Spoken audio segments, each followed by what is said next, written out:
Hello students, in today's lecture we are going to proceed with chapter 14, that is chemical effects of electric current. अब chapter जो है वो थोड़ा सा हम फोर्थ चैप्टर से रिलेट करके स्टार्ट करेंगे. फोर्थ चैप्टर था matters surrounding us something, okay, जिसमें हमने देखा था मेटल्स, नॉन मेटल्स. उसमें स्टार्टिंग में हमने देखी थी physical properties of elements, okay, या physical properties of this we can say that metals and non metals. तो इन फिजिकल प्रॉपर्टीज में हमने क्या देखा था? एक देखा था electrical conductivity, if you remember, ठीक है. बाकी काफ़ी सारी प्रॉपर्टीज थी, मैलिएबिलिटी, डक्टिलिटी वगैरह वगैरह, ठीक है. लेकिन उसके साथ में हमने देखा था electrical conductivity. Electrical conductivity in the sense क्या कि हम कह सकते हैं कि कुछ सब्सटेंस जो होते हैं कि जिनके अंदर से इजीली करंट जो है वो पास हो सकता है, उसे हम क्या कहते हैं? दैट पर्टिकुलर एलिमेंट या that particular substance is a good conductor of electricity. उसमें से इजीली क्या हो सकता है? इलेक्ट्रिक करंट जो है वो पास हो सकता है. ये हमने उस टाइम पे देखा था, ठीक है. अब अगर हम देखने जाए तो कुछ ऐसे भी सब्सटेंसेस थे कि जिनमें से इलेक्ट्रिक करंट जो है वो पास नहीं हो सकता है. तो उनको हम क्या कहते थे कि this are the poor conductor of electricity. उनमें से इजीली इलेक्ट्रिक करंट जो है वो पास नहीं हो सकता है, ठीक है. तो इस तरीके से हम क्या कर सकते हैं कि कंडक्टिविटी के बेसिस पे चीज़ों को क्लासिफाई करते हैं. फिर हमने देखा था कि मेटल्स जो है, this metals are good conductor of electricity. उनमें से इजीली अच्छे तरीके से क्या हो सकता है? करंट जो है वो पास हो सकता है. सामने non metals are poor conductor of electricity. Non metals जो है वो बहुत ही, हम कह सकते हैं कि इजीली या उनमें से इलेक्ट्रिकल करंट जो है वो पास होता नहीं है, ठीक है. मेटल्स में अगर हम देखें तो एग्जांपल्स हमने लिखे थे, जैसे कि कॉपर था, सिल्वर था, ठीक है, फिर आयरन है. तो इन सब में से इजीली क्या हो सकता है? करंट पास हो सकता है या इलेक्ट्रिसिटी कंडक्ट हो सकता है. They are good conductor of electricity. इसीलिए हमारे जो इलेक्ट्रिकल स्विचेस वगैरह होते हैं उनके वायर्स में कॉपर वायर यूज़ किया जाता है, क्योंकि कंपैरेटिवली कॉपर जो है वो हम कह सकते हैं कि अफोर्डेबल मेटल है और गुड कंडक्टर है दोनों वे में, ठीक है. इससे भी अच्छे कंडक्टर्स है, जैसे कि सिल्वर है हमारे पास, तो वो अच्छा कंडक्टर है. लेकिन सामने सिल्वर जो है वो काफ़ी कॉस्टली है, चीप नहीं है, इसलिए उसको हम कंडक्टिविटी के लिए यूज़ नहीं कर सकते हैं, ठीक है. फिर हमने देखा कि नॉन मेटल्स में अगर हम देखने जाए तो नॉन मेटल्स जैसे कि हम कंसिडर करें, सपोज वुड है, सल्फर है, ठीक है. फिर हम कंसिडर कर सकते हैं कुछ सपोज मान लो कि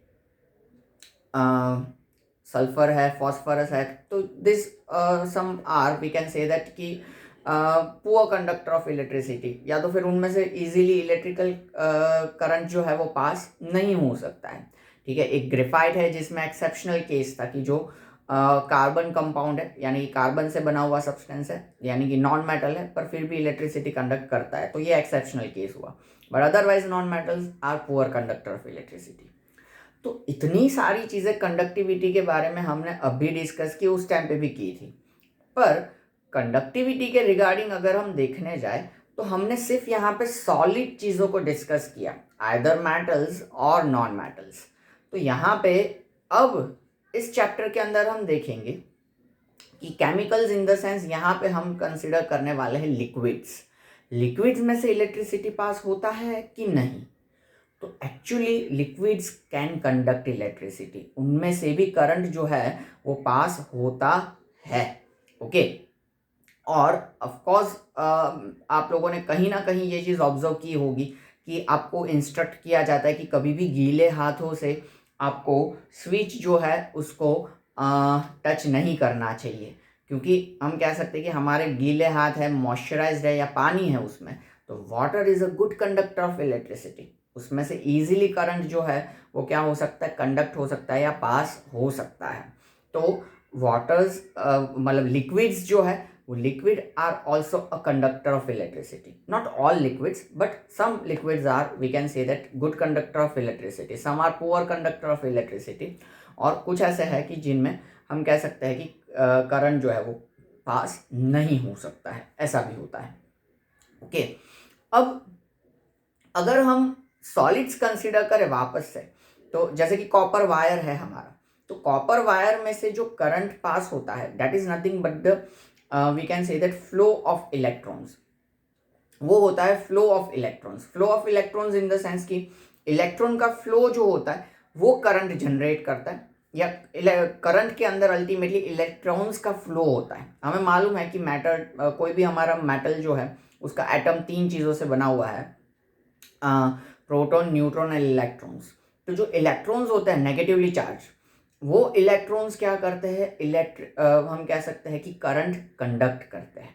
ठीक है, तो ये हुआ सॉलिड में, कि सॉलिड में भाई इलेक्ट्रॉन्स का फ्लो जनरेट होगा, it means that will be the, we can say that, current. पर लिक्विड्स में क्या, लिक्विड्स में एक्चुअली इलेक्ट्रॉन्स नहीं होते हैं, लिक्विड्स में होते हैं आयंस. ठीक है, जैसे कि मैं आपको एग्जांपल दूं कि हम सॉल्ट का कोई एक लिक्विड कंसीडर करें, ठीक है, या सॉल्यूशन कंसीडर करें. Salt solution in the sense, जैसे कि ये मेरे पास पानी है, पानी में मैं डाल देता हूं नमक यानी कि सॉल्ट. सॉल्ट का केमिकल फॉर्मूला होता है NaCl, सोडियम क्लोराइड, NaCl. जब ये सॉल्ट हम इसके अंदर डालते हैं तो ये जो NaCl है, ठीक है, वो 2 आयंस में डिवाइड हो जाएगा, Na plus and Cl minus. ये होता है पॉजिटिव आयन, ये होता है negative ion, Na plus Cl minus. तो इसके अंदर क्या होंगे, NaCl नहीं होगा, Na plus Cl minus, Na plus Cl minus, Na plus Cl minus. इस तरीके के इसमें आयन्स होंगे. और ये पॉजिटिव और नेगेटिव आयन का जो प्रेजेंस है वो लिक्विड में से इलेक्ट्रिक करंट जो है वो पास करने में या तो फिर कंडक्ट करने में हेल्प करता है. ओके, तो जो सॉल्ट है, ठीक है, उसमें उसका केमिकल फॉर्मूला NaCl, और NaCl 2 आयंस में डिस्ट्रीब्यूट हो जाएगा, Na plus and Cl minus. आपके दिमाग में मे भी ऐसा क्वेश्चन हो सकता है कि ये Na ही प्लस क्यों, Cl ही माइनस क्यों, Cl प्लस हो सकता है, Na माइनस नहीं हो सकता है, ये सब क्या चीज़ है, ये प्लस माइनस आए कहाँ से. तो ये सारी चीज़ें जो है वो किसके ऊपर डिपेंडेंट करती है, तो हम कह सकते हैं कि इनके जो इलेक्ट्रॉन्स है ना उसके ऊपर. इसका पूरा जो टॉपिक है वैलेंसी, वो आप लोग पढ़ोगे 9th क्लास के केमिस्ट्री में, और वहाँ आपको पता चलेगा कि Na प्लस क्यों होता है और Cl माइनस क्यों होता है. हमेशा यहाँ पे Na जो होता है वो इलेक्ट्रॉन डोनेट करता है, Cl जो है वो इलेक्ट्रॉन एक्सेप्ट करता है. Na इलेक्ट्रॉन डोनेट करेगा यानी कि नेगेटिव चार्ज दूर करेगा, इसलिए वो पॉजिटिवली चार्ज रहेगा. Cl एक्सेप्ट करेगा इसलिए वो नेगेटिव चार्ज हो जाएगा क्योंकि वो इलेक्ट्रॉन एक्सेप्ट करेगा. अभी आपको ऐसा लगेगा कि सर ये क्या हवा में आप बातें कर रहे हो, लेकिन ये मैं इतना डीपली अभी आपको एक्सप्लेन नहीं कर सकता क्योंकि काफ़ी अंदर के टॉपिक्स है ये, और इसके लिए काफ़ी सारी चीज़ें हमें समझनी पड़े, ऑर्बिट समझनी पड़े, number of protons, number of electrons, atomic number, atomic mass, काफ़ी सारी चीज़ें समझनी पड़ती है, फिर जाके ये हम समझ सकते हैं. सो ये सारी चीज़ें आप 9th के केमिस्ट्री में पढ़ोगे.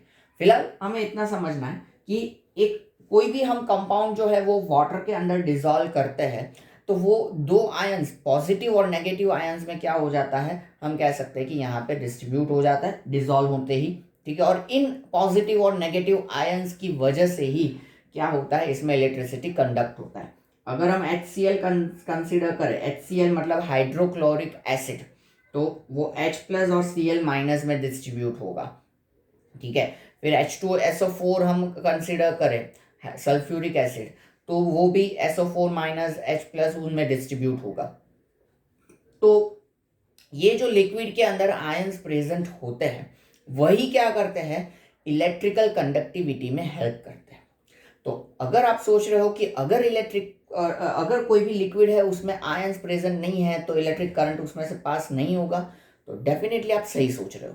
जैसे कि हम एग्जांपल ले डिस्टिल्ड वाटर, ये नॉर्मल वाटर नहीं होता है, टैप वाटर नहीं होता है, फिल्टर वाटर भी नहीं होता है.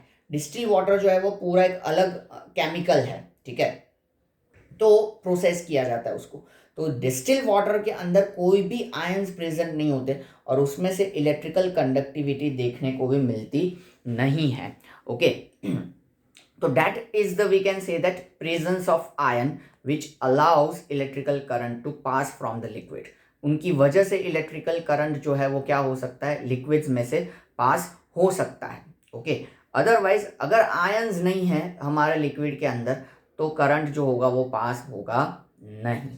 ओके, तो ये हमने एक चीज़ पढ़ी कि एक तो लिक्विड जो है वो इलेक्ट्रिकल कंडक्टिविटी शो करता है, उसमें से करंट पास हो सकता है।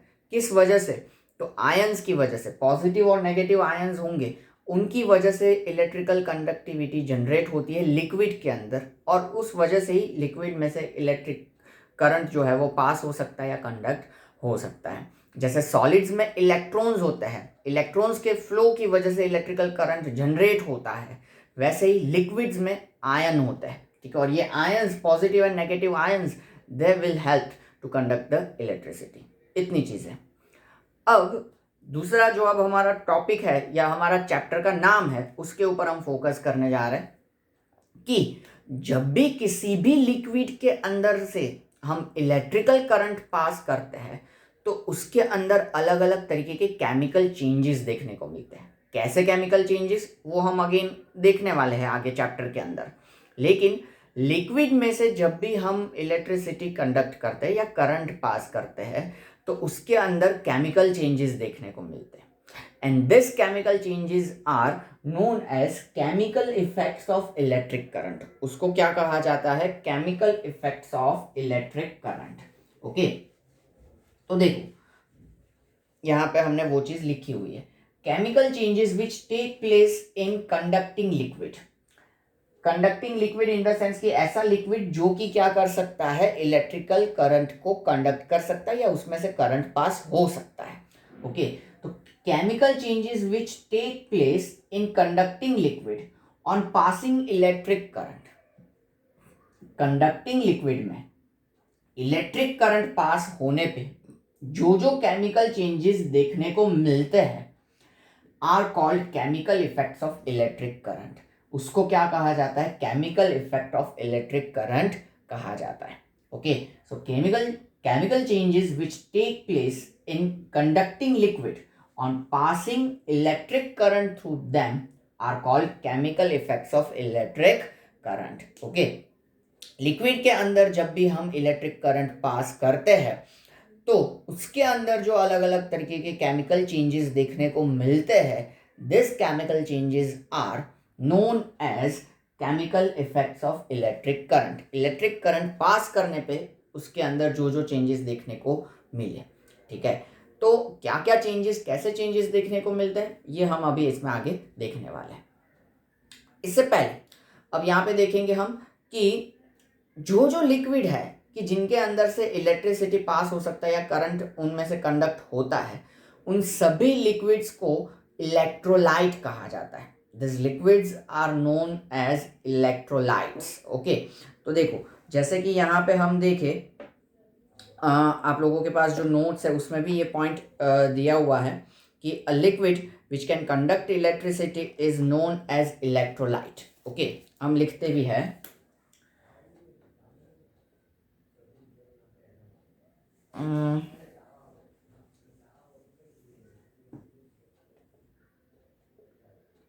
a liquid which conducts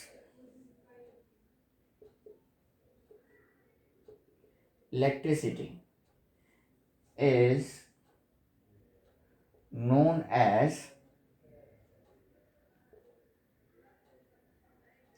electrolyte. Okay, उसको क्या कहा जाता है, इलेक्ट्रोलाइट कहा जाता है कि जिसमें से इलेक्ट्रिसिटी जो है वो क्या हो सकता है, कंडक्ट हो सकता है, यानी कि इलेक्ट्रिकल करंट जो है उसमें से पास हो सकता है। ठीक है, इलेक्ट्रोलाइट जो होते हैं वो दो तरीके के होते हैं, strong electrolyte and weak electrolyte. मतलब कि ये जो लिक्विड इलेक्ट्रिसिटी कंडक्ट करते हैं वो दो तरीके के होते हैं, strong and weak. Strong electrolytes in the sense कि ऐसे इलेक्ट्रोलाइट कि जिनमें से इजीली और गुड अमाउंट में इलेक्ट्रिकल करंट जो है वो पास हो सकता है। तो सामने weak electrolytes in the sense कि ऐसे इलेक्ट्रोलाइट्स कि जिनमें से प्रॉपरली या सफिशिएंट अमाउंट में इलेक्ट्रिक करंट जो है वो पास होता नहीं है, इस वजह से उनको क्या कहा जाता है, वीक इलेक्ट्रोलाइट्स कहा जाता है। ओके, तो हम यहाँ पे समझते हैं कि हमारे पास जो भी सब्सटेंस है, ठीक है, वो इलेक्ट्रिसिटी कंडक्ट करता है कि नहीं, और करता है तो कैसे करता है, वीक, स्ट्रॉन्ग, क्या, कब, सब कैसे पता लगा सकता है।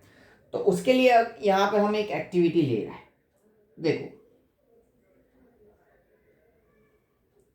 जैसे कि ये बीकर है, बीकर के अंदर हम लिक्विड रखेंगे, अलग अलग लिक्विड्स हम रख सकते हैं, ठीक है। जैसे हमने सॉल्ट सॉल्यूशन के बारे में डिस्कस किया, वो हम यहाँ पे रख सकते हैं। फिर HCl रख सकते हैं, H2SO4 रख सकते हैं, शुगर सॉल्यूशन रख सकते हैं, विनेगर रख सकते हैं, अल्कोहल रख सकते हैं, अलग अलग लिक्विड हम रखेंगे यहाँ पे, और चेक करेंगे कि वेदर दिस पर्टिकुलर क्या बोलते हैं, लिक्विड कंडक्ट्स इलेक्ट्रिसिटी और not, so this given liquid is electrolyte और नॉट। ये हम चेक कर सकते हैं इस एक्टिविटी से। मैं यहाँ पे इस तरीके के दो रॉड ड्रॉ कर रहा हूं, और ये जो दोनों रॉड्स हैं, this are known as electrolytes. इन दोनों रॉड्स को क्या कहा जाता है, इलेक्ट्रोड्स कहा जाता है। सॉरी, इलेक्ट्रोलाइट मतलब तो हमारा लिक्विड। इन दोनों रॉड को क्या कहा जाता है, इलेक्ट्रोड्स कहा जाता है। इलेक्ट्रोड इन द सेंस कि ये जो है वो ऐसे कंडक्टिंग मटेरियल्स हैं कि जिनमें से किसी एक से इलेक्ट्रिक करंट जो है वो लिक्विड में एंटर होगा, और किसी एक से इलेक्ट्रिक करंट जो है वो उसमें से क्या होगा, बाहर जाएगा। इनको क्या कहा जाता है, इलेक्ट्रोड्स, ठीक है। अब इस तरीके से मैं यहाँ पे बैटरी लगा रहा हूँ, फिर यहाँ पे हम स्विच भी लगा रहे हैं,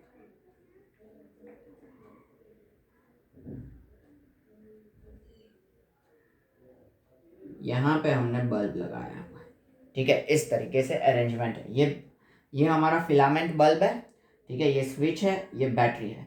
बैटरी के पॉजिटिव के साथ जो कनेक्टेड इलेक्ट्रोड होता है, यानी कि जो पॉजिटिव इलेक्ट्रोड होता है, that is known as anode. उसको क्या कहा जाता है, एनोड कहा जाता है। और बैटरी के नेगेटिव के साथ, यानी कि जो नेगेटिव होता है, ठीक है, मैं लिखूंगा यहाँ पॉजिटिव, और नेगेटिव के साथ जो होता है that is known as cathode. उसको क्या कहा जाता है, कैथोड कहा जाता है। एनोड एंड कैथोड, ये दो तरीके के हमारे क्या होते हैं, इलेक्ट्रोड्स होते हैं। पॉजिटिव जो होता है वो एनोड होता है, और नेगेटिव जो होता है वो कैथोड होता है। इस तरीके से इनको कहा जाता है, ठीक है। अब जहां से भी हम यहाँ पे जैसे ही स्विच ऑन करेंगे, ठीक है, जैसे स्विच ऑन करेंगे, नॉब होता है, नॉब अंदर डाल देते हैं तो सर्किट कंप्लीट हो जाता है, यानी कि स्विच ऑन हो जाता है। तो जैसे ही हम इसको क्लोज करेंगे या स्विच ऑन करेंगे, अब स्विच ऑन करने पे अगर बल्ब हमारा जलता है, ठीक है, बल्ब अगर हमारा जलता है तो इसका मतलब कि इसमें से करंट पास हुआ, क्योंकि करंट पास होने पे ही क्या हो सकता है, सर्किट कंप्लीट हो सकता है और बल्ब जलेगा। अगर करंट पास नहीं होगा तो बल्ब नहीं जलेगा। तो मतलब अगर हमारा बल्ब जलता है तो यहाँ पे पोर किया गया लिक्विड जो है वो इलेक्ट्रोलाइट है, यानी कि उसमें से इलेक्ट्रिकल करंट जो है वो कंडक्ट हो सकता है या पास हो सकता है।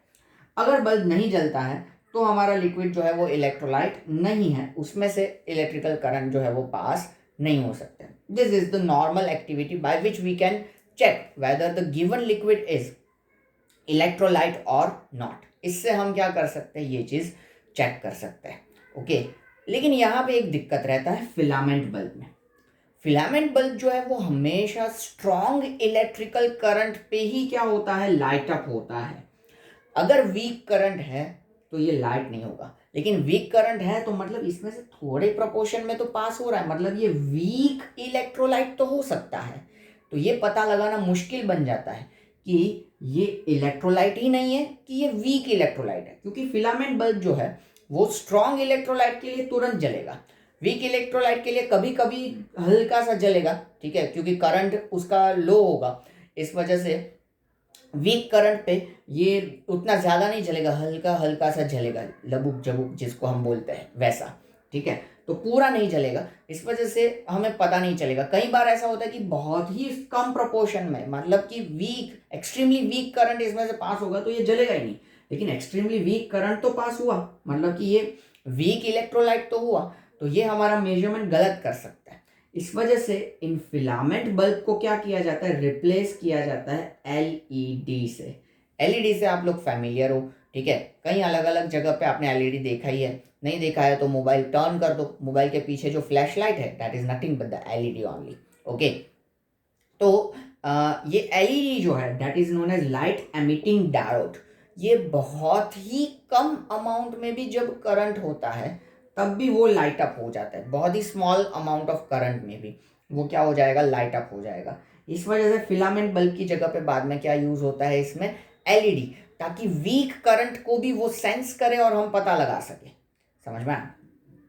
तो इस वजह से यहाँ पे क्या यूज किया जाता है, एलईडी यूज किया जाता है in the place of filament bulb, जब हमें वीक इलेक्ट्रोलाइट को एग्जामिन करना हो तो यहाँ पे अगर हम अब एग्जांपल्स देखने जाए तो जैसे कि अगर हमने इसमें HCl या H2SO4 या सॉल्ट सॉल्यूशन, ये सारी चीज़ें, या हमारा टैप वाटर, ये सारी चीज़ें अगर हमने इसमें डाली होती तो ऑफकोर्स इसमें बल्ब जो है वो जलता, यानी कि वो सारे इलेक्ट्रोलाइट है। लेकिन जैसे हमने अगर इसमें शुगर सॉल्यूशन डाला है तो नहीं जलेगा, या बहुत ही कम प्रोपोर्शन में जलेगा। फिर अल्कोहल डाला है तो सेम इशू, विनेगर है तो सेम इशू। तो ये सारे जो है ये वीक इलेक्ट्रोलाइट्स है कि जिनमें से इलेक्ट्रिकल कंडक्टिविटी देखने को मिलती नहीं है। तो इस एक्टिविटी के थ्रू हम क्या कर सकते हैं, चेक कर सकते हैं कि weather the given liquid is electrolyte और नॉट, ठीक है, कि हमारे पास जो लिक्विड है वो इलेक्ट्रोलाइट है कि नहीं है, ये हमें पता लगेगा। तो आपका जो नोट्स है, नोट्स में से हमने फ्रंट पेज पूरा कर लिया है। पीछे के पेज में अगर आप देखने जाओ तो टॉपिक है to test whether the liquid conducts electricity और नॉट, और उसके बेसिस पे जो एक्टिविटी है वो हमने देख ली। वीक कंडक्टर के बारे में भी डिस्कस कर लिया कि जिसमें बल्ब जो है वो बहुत ही लाइट जलेगा, बहुत ही कम प्रोपोर्शन में जलेगा, पूरा नहीं जलेगा, तो मतलब वो वीक इलेक्ट्रोलाइट है।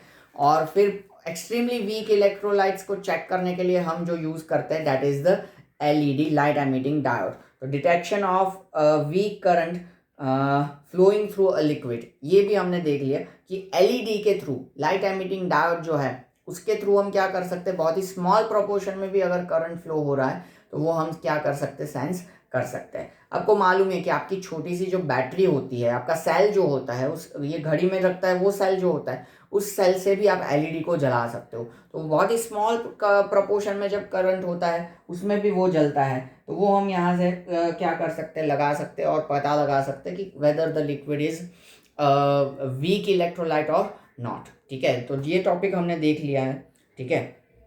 तो इतना पहले आप लोग लिख लीजिए, और अगर आपको ये 2 पॉइंट्स तो लिखने ही है, इसको अगर आप ड्रॉ नहीं करोगे तो भी चलेगा। इसका मतलब पूरा एक्टिविटी लिखना है या एक्टिविटी एग्जाम में पूछा जाता है तो ऑफकोर्स ये आपको ड्रॉ करके एक्सप्लेन करना पड़ेगा। ऐसा क्वेश्चन आपके एग्जाम में हो सकता है कि with activity explain whether the given electrolytes, whether the given liquids are electrolyte और नॉट, तो उसमें आपको एक्टिविटी के थ्रू और फिगर के थ्रू एक्सप्लेन करना होगा। अभी नहीं ड्रॉ करोगे तो चलेगा, 2 पॉइंट्स आप लिख लीजिए।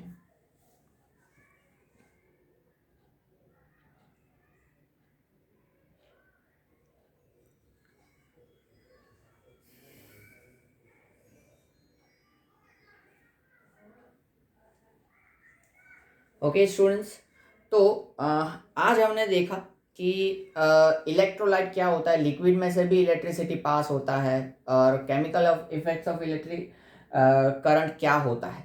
अब एक्चुअली अगर आपके दिमाग में होगा कि कौन कौन से केमिकल चेंजेस, कैसे केमिकल चेंजेस देखने को मिलते हैं वगैरह, तो वो हम नेक्स्ट सेशन से देखना शुरू करेंगे। इलेक्ट्रोलिसिस ऑफ वाटर रहेगा, इलेक्ट्रोप्लेटिंग रहेगा, ठीक है। आप लोगों ने सुना होगा गोल्ड प्लेटेड वॉच, ठीक है, मतलब वो गोल्ड के वॉच नहीं होते, गोल्ड प्लेटेड वॉच होते हैं, गोल्ड प्लेटेड ज्वेलरी, गर्ल्स ने सुना होगा। गोल्ड की ज्वेलरी नहीं होती है लेकिन गोल्ड प्लेटेड ज्वेलरी होती है। तो ये प्लेटिंग कैसे होता है हर एक चीज़ों के ऊपर, गोल्ड का, सिल्वर का, या अलग अलग चीज़ों का, ठीक है, तो ये हम समझेंगे उसके अंदर, ठीक है। तो ये सारी चीज़ें हम अब नेक्स्ट सेशन में देखेंगे चैप्टर के अंदर कि केमिकल इफ़ेक्ट्स क्या होंगे, क्या होते हैं केमिकल इफ़ेक्ट्स, क्या देखने को मिलता है वो हमें देखना है, फिर ये इलेक्ट्रोप्लेटिंग और वो सारी चीज़ें, ये सब हम नेक्स्ट सेशन में कंक्लूड करेंगे। अभी यहाँ तक रखते हैं, नोट्स में से यहाँ तक आप लोग पढ़ लेना, ठीक है। Chemical effects of electric current वाला जो टॉपिक है वो आप लोग मत पढ़ना, ठीक है, वो हम करेंगे। हाँ, अगर आप लेक्चर से पहले एक बार पढ़ना है उस तरीके से अगर आपकी आदत है और पढ़ना चाहते हो तो डेफिनेटली आप पूरा चैप्टर पढ़ो, वेल एंड गुड, ओके। तो यहाँ तक हम रखते हैं इस सेशन में, नेक्स्ट सेशन में आगे कंटिन्यू करेंगे। Bye, take care.